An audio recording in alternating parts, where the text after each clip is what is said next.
আমি একটু কথা বলতে চাচ্ছিলাম যে ভিতরের অবস্থা খুব সুন্দর, কেমন বুদ্ধন চলছে? এখানে 200-250 পুলিশ আছে, এরা থাকাতে আমাদের জন্য সুবিধা হয়েছে এবং একটা সুন্দর একটা শান্তশিষ্ট ভাবে সবাই ভোট দিয়ে যাচ্ছে, কোনো গ্যাঞ্জাম নেই। অন্যান্য বছরের তুলনায় এবার নাকি নির্বাচন সবচেয়ে বেশ। তো আপনার ভিতরের পরিবেশটা আরেকটু যদি ডিটেইলস বলতেন, আর কিছু বলার নাই। কেমন কত পার্সেন্ট ভোট হয়েছে এটা কি বলতে পারবেন? কাউন্ট হয়েছে কত পার্সেন্ট ভাবে হচ্ছে, কোনো ঝামেলা নাই। কয়টা বলতে হবে? 5টা।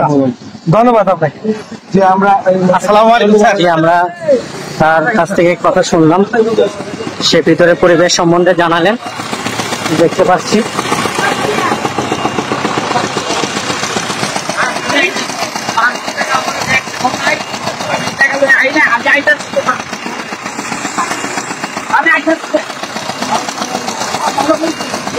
আমি